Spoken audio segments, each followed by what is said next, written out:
Track 7. Title track. Track 7, A New Day. This one, I wanted an original song. And so back up a little bit. The reason this album is called A New Day is because I had done Shine, my first CD. I had just done Rise. And one of my fans suggested, Rise and Shine. And I said, well, you can't call an album but A and D is A New Day. True story. Oh, nice. So that's why this is called A New Day. So my album package is Rise and Shine. Oh, that's awesome. I know, it's so dumb. But it was funny for me, so I was all about it. No, it's perfect. Yeah. But then I thought, this is a good opportunity to write an original song. That's amazing. Talking about a new day. And then I worked with my buddy Darren Scruggs, who also co-wrote a bunch of the songs on Shine with me. And we started brainstorming, okay, what could a new day mean? And I started throwing my ideas about, feeling that even if you screwed everything up today, tomorrow you have a chance to do it right again. It's a whole new day tomorrow, and you can start over. And that was the theme we were going for this.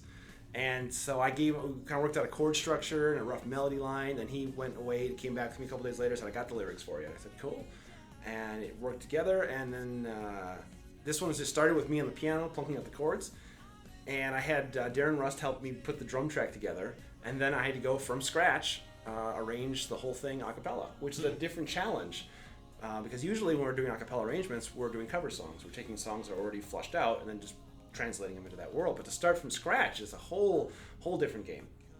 So, I approach it as my first step is how would I make the instruments backing this song work? So if you listen to the closely, there's kind of flange effects and synth sounds that I'm doing with my voice. Kind of thing to flush out the background parts as if I was playing in a real band. And then once I get that kind of established, then I go in and arrange it how I would arrange it if there was a band behind it, how I would do the vocal arrangement if I was arranging it for 7th Ave or something. So then you hear, harmonies singing along with the melody and then lining up together. And some of the answering parts and things like that. And then I do a third pass and then meld them all together to make it fit and take away from there. Yeah, it's really neat how that works out. I was really excited about this one. It's actually up for an award right now, what they call the Caras, which is the Acapella World's version of Grammys for Best Original Song. So that's cool. Very cool, yeah. man. And this one, we shot the video down in Mankato, my hometown. I was with Merlin again, and this was the same shoot that I shot Angels Among Us with. And I went down to Mankato because I can have access to so many things down in Mankato where I'm from. Everyone just falls over themselves to say yes, which is nice. And we went to a place called Minneopa State Park. For those of you who know Home Free really well, we also shot the Hunter Hayes medley at Minneopa. But that was in the winter. Now this was this summer with the water cascading down. And it's just me kind of singing out in the world, telling the world about a new day. Yeah. And it was great to get this one out finally, because the last one I got out was in November, I think. So this was 3-4 months later before I was ready to get a new day out, because I had other projects I wanted to do first. So it's nice to finally wrap up the album. No, so that was back in the Midwest. Mm-hmm. So then for, Beautiful Savior, that was back out back in west, Utah. Right? Yeah, Yep. Utah, Great Salt Lakes. Yes, yeah. And you know this location well. I do. For those who saw the video I did with Jeff for What a Wonderful World, we shot this at the Great Salt Lake. And the reason I went there to shoot that with him is because I had done Beautiful Savior here and I knew how cool it looked. I knew how to get there, which is a nice plus too. And we had met Jeff because Jeff filled in for 7th Ave in the fall. And we met up in Salt Lake City. So I said, Jeff, let's go do this. And it worked out really neat. Plus, it's your first time ever seeing that, right? Correct. Yeah. It was a awesome. Beautiful place to go what check a out. gorgeous view. And so Beautiful Savior was the first one I'd shot with Nick. And this one is its own unique. They all have their stories, but this arrangement was really interesting because for those of you that know the song Beautiful Savior, all the lyrics are very, very positive, very loving kind of thing. But as I was doing the vocal arrangement of it, the second verse I took in a very different direction. And sometimes you don't know where these things lead you. You just kind of follow down the path and see what happens. And I did this whole minor key version of the song. And it got a very Baroque sort of styling with the vocal parts, and it sounds evil and just wonderful, but none of the lyrics match it whatsoever in the song. So I was like, well, this doesn't work. So then I had to write my own set of lyrics for the second verse. So the second verse of the song is completely me, and I wrote lyrics that fit that kind of Old English hymn style, but also fit this kind of more devilish. It talks about the storms and tempests below and protect us, O Lord, from the devil, that kind of thing. And it worked really well. And I was very unsure as I did this. Like, is this going to work? And I love it. One of my favorite parts of the whole CD is that verse. how it turned out. And so when we were out there on the Salt Lake, we decided there was 3 different sections. There's kind of the first section of the song is a really lush 5-part. It builds up to that full 5-part at once, choral kind of arrangement. The second arrangement is the evil Baroque version, and the third verse, it's the storm settles into a really lovely lyrical kind of verse. So we thought 3 different locations, 3 different time periods in the day, but still that. So the first one we shot was when the sun was still pretty high up, and that's the third verse. It's kind of me walking along the salt flats, I guess you'd call them, and that's the lyrical light, everything after the storm. And then we shot the first verse as the sun was just starting to set more towards a different, look at the lake itself. And then for the second verse, we waited till the sun was almost down, so it got dark and kind of evil looking with the shadows. And that's when we shot the second verse and then put it all together. Very cool. Yeah, there's the story for Beautiful Savior. I love it, man. Yeah. So many behind the scenes little tidbits that would never know. I'm still hung up on this rise and shine thing. Yeah. That's amazing. I love it. Yeah. All right, so let's see. So we got Desert Down, Midwest, Great Salt Lakes. The next video you shot up in the mountains, is that right? Yes, in the garden. It looks beautiful up there. Did you love shooting that video? No, I didn't actually, for 2 reasons. One, it was about 30 degrees when we got up there, because it was in the fall, and when you're in the regular part of Salt Lake City, it was still in the 60s every day, which is great. But once you got up into the mountains, the temperature dropped, and we were right there in the morning because we wanted the sunrise coming over the mountains, so it was 30 degrees, and wow, it was cold up there. You can handle it for a couple minutes, but when you're up there for an hour or 2, it gets rough.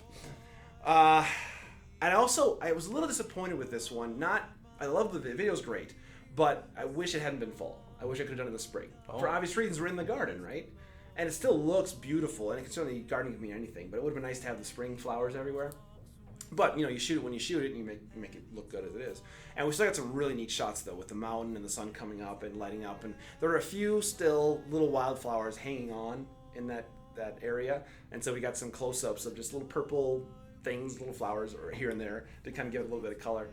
And I like the outfit I wore for that one, too. It was a nice Easter suit. I think I got it for home free for video. We never actually used it. Oh. So I got this outfit I never used. I need to use it for now. And this one, the song I'd done this for, the reason I'd done this one was because it had been the most requested track for Volume 2. I do listen to my fans when they request things, and In the Garden was the most one people had said about. They wanted to hear me do this one, so I said, okay, I'll knock it out. And I approached it as if it was a piano accompanying the song. So there's a lot of what we call bell chords happening, like do do do do do do do do do do do do, which is what I played as I made my demo. I just played it like that. So when I went to do it, I'm just gonna sing those notes. So doom doom doom doom doom, and the 5 different parts backing it up, and that was the basis of the song. And I did it that way, and it worked out pretty well. It was I don't want to say the simplest, but the easiest one of all the songs I did to arrange, because I just copied what I played on the piano pretty much. Yeah. And that felt natural, and so that's what I did with it. Yeah, the effect was fantastic. Yeah. And I also like to try to do, different things to every song, so the album has a kind of a journey. You don't want the same sounding thing. And I kind of thought I want this to sound like, a nice, my extended family's from Southwest Minnesota, a lot of small town churches. I want to see, this is what you would hear this if someone is playing it on the organ in this church of 200 people, singing on Sunday morning service, and that's what I wanted it to sound like. But I think I got there. Mission accomplished. Yeah. Except in a mountain. Except it was in a mountain. So probably on the other side of things, then, going from the simplest to perhaps the most complex, man, in its own way. Like track number 10, Calling All Rock Stars here, huh? Are you ready for a miracle? Yeah. So this song was originally featured in the movie Leap of Faith, which was in the late 90s, I think, with Steve Martin. And I love this movie. It's one of my all-time favorite movies. Partially because the music in it was so wonderful. They had this big gospel choir that sang throughout the whole show. And this was their closing song, Are You Ready for a Miracle? The great Patti LaBelle sang on it. And I've always loved the track. And as I was thinking, I wanted to do a big collaboration number with my brother at the end. So I did one with Tim, but I hadn't had a chance to do anything with my brother yet. So I was kind of thinking of different songs, and this one hit me. I don't remember why, but it hit me, and I said, yep, this would be fun. I thought, well, I need someone to sing this. Like, I'm not a big gospel singer. The traditional, that sound of just the riffs and the big, huge voice like that, that's not me, though I love it. So I thought, who do I know that can do that? And I know Michael Kilgore. And you know Michael as well. Because I met Jeff 10 years ago, a little over 10 now, on a cruise ship. we worked together as one of Home Free's first things. He filled in, and on that ship we met a guy named Michael Kilgore, who was just this incredible singer, who was doing his first contract, and I've always stayed in touch with him ever since then, and kind of reached out to him. I said, "Do you want to do a track with me just for fun?" And we hadn't talked in years, and he said, "Yeah, sure." So I flew out to New York to do some other things with Adam Vestine, and I invited Michael over one night. We just recorded his part and shot the video right there in Adam's living room, and that was it. A couple hours, and he's gone. Like, oh, great to work with you. So what, like 10 takes or so, huh? Even and he memorized it so quick too. Usually when we record something and we have to do the video later, we forget, what did I sing here? I don't remember, but he just knew it. He's just that good. He's incredible. Yeah, I remember you telling me about this after you got done, and you just kind of like going nuts saying, this guy came in, knocked it out one take, man. Yeah, and honestly, usually for every vocal thing, you have to do a little bit of editing to the tracks to make it line up perfectly. I didn't touch a single thing he did. How cool. And it just killed it. The world really is impressed. A better place because Michael Kilgore is in it. Yep. And then as I was doing that, I talked to my brother, and he said, Michael sounds so good on this, but it's not your style, so it's going to sound kind of weird you sing with them. I thought, you're kind of right. Yeah, I don't know who else I know that's just like this. Imani Wilkins. Now, I did a collaboration with Imani last year with 7th Ave. She sang on the This Is Me track, and I was on the sing-off with her. And we did the sing-off tour together. So I've known Imani for a long time, and she's just got pipes for days as well. And always looking for projects. One thing we do as musicians is always looking for the next project for our own personal satisfaction, and you never know how networking might work out. And she actually had wanted to do something with Michael forever because they knew of each other but had never worked together in any way, shape, or form. Yeah. So she's like, this is so great. I get to do something with him now, even though they didn't actually meet because we did it all separately. So I flew down to Nashville just to record her. I went to her apartment and we recorded the vocal, recorded the video, and that was it. I went home the next morning. And then we were set, but then Adam also said, we've got this. We got Michael, we got Imani, and me, and you. And we should get a 5th person. Let's get a real bass in here. I said, yeah, I'm okay with that. And of course I go to Elliot Robinson, who you also know. Mr. Elliot. One of the best bass singers in the world, in my opinion. Fact. Yep. And I've done several different projects with him, collaborations, and I threw this one at him, and he said, yep, sure, let's do it, I'll knock it out. And I flew down to Dallas to record him on the same sort of thing. And then we had our new a cappella band. We had a 5-voice group right here. I had my buddy Chris Chatham arrange this one. He does occasional projects for me. He's out in LA, especially with 7th Ave. But he was excited about it too because he likes this track. And I had Riley from 5th Gen, if you remember that name at all. He used to do a lot of videos for us. I had him edit this, and he did some really cool effects with the editing too in a box video. Because there was no way we could get everyone together to do this. So everyone filmed separately, and then we put it all together. So great way to kind of end the regular part of the album. Big high energy number and a lot of fun. So really cool. Yeah, man. Then we come to the bonus track. The bonus track. Talking about this one, man. This one kind of came out of left field for me. Yeah. It was so incredibly cool. Like, tell me the story about how Simon. this all came together. So track 11 is the bonus track, Poor Wayfaring Stranger. And this is a guy named Simon. I don't even want to say his last name because I'm going to mess it up. It's Krolowski, something like that. Don't quote me on this. He lives in the Portland area, originally from Russia. His family immigrated when he was younger. And he wanted to start doing music videos. He was working for his dad's company, but he had a music degree, and he wanted to use that more. So he decided to start arranging and doing it himself. And he reached out to me. I think he knew of Home Free, and he knew I was doing my own solo things. He reached out and said, hey, you want to do a track with me? And usually I'm a little hesitant when a random person reaches out to me because I don't know them. So I looked him up, and he had a couple other videos out already. And I said, okay, yeah, he knows what he's doing at least. This isn't just a random crackpot. And I said, well, I have to get out to Portland anyway to shoot another thing with Jimmy from 5th Gen. So if you're willing to just buy my flight out there, saves me some money, and I'll do the project because you never know, right? And he said, sure. So we went out there, and he hired Jimmy to do the video as well then. And we went out to this place about an hour east of Portland. And we climbed, there's like a mountain, and we climbed it together. And that was the video of us singing Poor Wayfaring Stranger, him in Russian and me in English. And we both climbed the mountain together. And the big climax of the song, we reached the top at the same time, was showing us climbing over and us looking over the valley.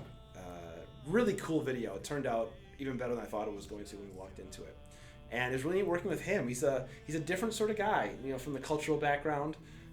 He's got the big long beard, but he, good heart and a really positive message he's wanting to portray to the world. And he's doing really well. He's killing it out there, and our video's almost 1 million views now. which is cool too. Always love it. The million marker is always kind of the marker of success for any video if you can hit the million. And I thought, so this was 2 years ago, and as I did this album, I said to Simon, do you care if I just put this on here as a bonus track? Because with a bonus track, you can do whatever you want. It doesn't have to necessarily match the album per se. Bonus track, something fun, something different. And he said, yeah, I don't care. So I just threw it on there, and it was a nice touch. Again, something different. Yeah, man. More content for the thing. So yeah, that was Simon. So that is the album. That is A New Day, my second gospel CD. I have a third one planned sometime for next year in 2020. I haven't really started on it yet, beyond just a few brainstorming sessions, but it'll come eventually. I like to change it up. I don't want to do the same thing for too long. So I've done 2 of these albums now, so I'm right now working on a more pop-based country pop acapella CD. And I did my original piano album last year, and I do some Seventh Ave stuff, but now it's time to come back to the third hymn album too. Like, can you keep this going? Rise and shine, like... I don't know what else I would do. I don't know either. Yeah. You know, that's my challenge to you. Okay. Is to tie it in somehow. And the fans are out there. I can see them through the camera. They're wanting that exact same thing, buddy. They want it. They're demanding. Give the fans what they give Jeff what. Give Jeff what he wants. That's it. Here it is. I have no idea what I'll call Volume 3 yet, but it will be happening. It will be coming. So thanks for watching, guys. Glad you enjoyed it, and thank you, Jeff, for joining me. It's great having someone to talk to and the insightful questions about this whole process. And I will see you guys next time. Bye, y'all.